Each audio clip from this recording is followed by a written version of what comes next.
Hey guys, Steven the Salon Guy here, and I am so excited to bring you some brand new content. Now I know you guys see me focusing on interviewing celebrities, hair tutorials, and some comedy skits, which I know are really bad, and I apologize. But I'm bringing some brand new content, which is makeup. Now makeup is just as important as hair, as well as fashion. But I'm here with Selda, who's a great friend of mine. She's gorgeous. She's an amazing makeup artist, and she's going to share with you some makeup tutorials and techniques so that you guys can see how to do some of these makeup trends, which are really exciting. So Selda, thank you so much for being here with me today. Thank you. Thank you. I'm excited. Can't wait. Awesome. So I'm going to let Selda share her expertise and show you guys some of the latest makeup trends. And Selda, take it away. Let's do it. Hi everybody. Okay, so today we are going to talk about how to achieve a winged eyeliner.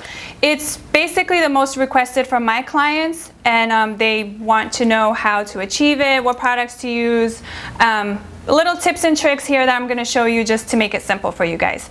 So what I want to do is I'm going to show you the products I'm going to be using today in order to achieve this look. There's 3 different types of eyeliners you can use, which is liquid, a pencil form, and gel liner. The gel liner is my personal favorite because it just glides on super easy, and if you mess up, you could just completely fix it right away. And the brush that I use is an angled brush. You can use any type of brush that you're comfortable with, but I've noticed that using an angled brush gives you a more precise look. Another thing that you're going to need for today's look, the eyeliner, is a pointy Q-tip. I got this from, it was a beauty supply store, but I got it by the nail section where they sell nail polish, because these are for the nail technicians. So as long as it has a point, it'll work perfect. And my favorite makeup remover, which is Neutrogena. It's oil-free. I have tried a bunch of stuff, but this one works amazing. You will need a concealer. This one is from Chanel. It's number 10. So that's just to clean up the edges later. And I always set my eyeliner with a black shadow. This one is matte carbon. I use this one only because it's matte. I don't like to use anything with shimmer in it. The only reason why I set my eyeliner is so that it stays matte. Unless you want the wet look and you want it to be shiny, you can just put liquid liner over it. So it's really your preference on what you want to do.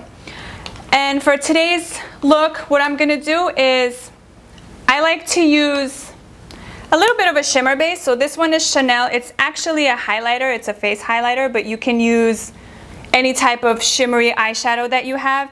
Anytime I do my eyeliner, I like to have a little bit of a shine by the tear duct area. It just makes your eyes look a little bit bigger rather than using a dark color. So, and then what I'm going to do is use, it's a Chanel bronzer. I like to use this bronzer because it's really soft. You can use any type of light brown color with a fluff brush like this. This one is from MAC. It's a 217 one. But anything that's fluffy like this, just to kind of give a contour here. I'll show you how to do that too. And that's basically it. We're going to start off first with the primer. I use Urban Decay primer. And then we will take it from there. So I will show you guys how to do it, and I hope you enjoy it, and let's get started. Okay, so first off, we're going to start with the eye primer.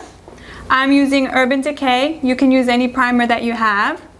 Just be sure to use one so this way the shadow or anything you're doing to your eyes doesn't crease. And what I like to do is I like to use a translucent powder to set the primer, especially if I'm in a hurry. And you can use any translucent. Try not to use anything with color.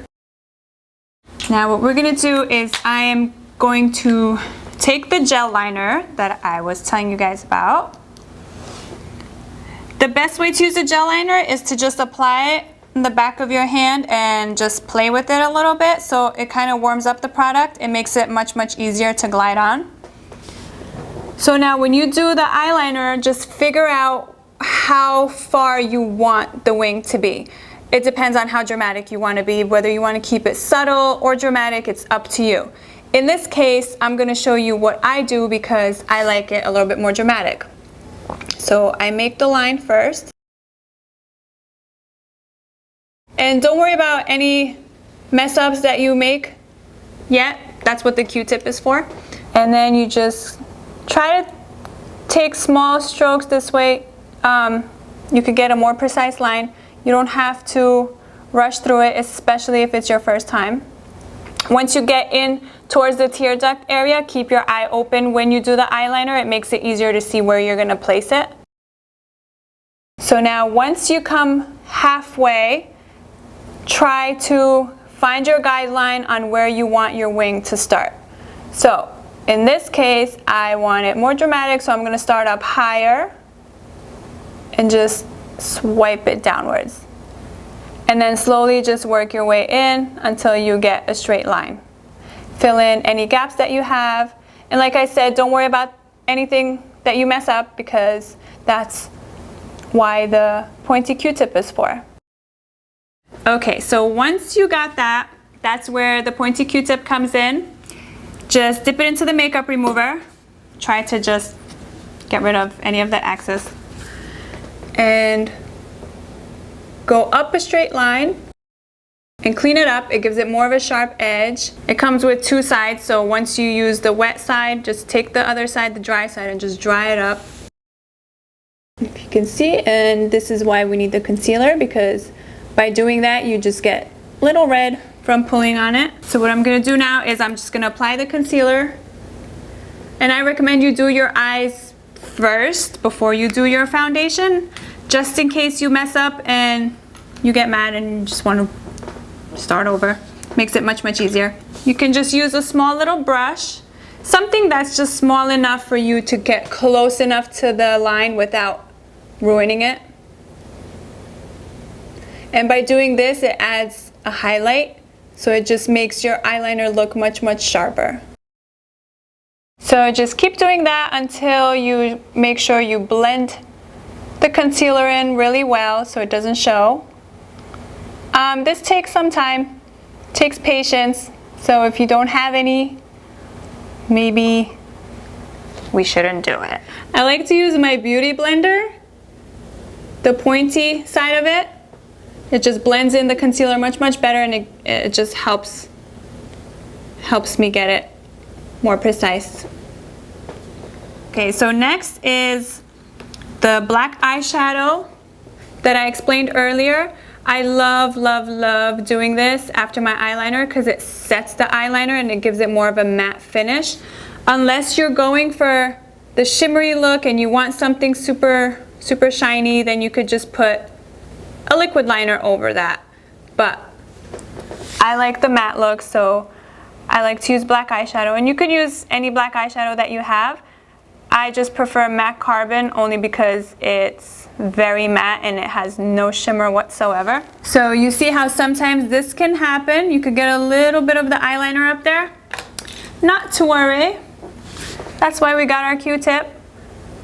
Just blend it out. Mistakes happen. Eyeliners take time.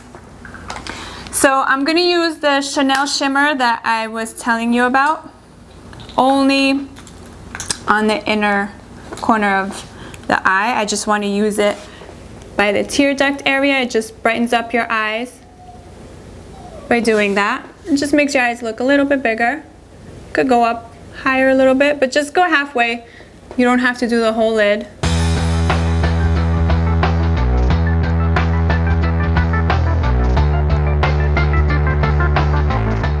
Thank you guys so much for watching. I really hope it was helpful, and I'm looking forward to doing some more with you guys, sharing my tips and tricks. And I want to thank Steven so much for trusting me to even put me on his YouTube channel. I feel so special. So thanks again for watching, and I hope to get positive feedback, and I will see you guys soon. Thank you.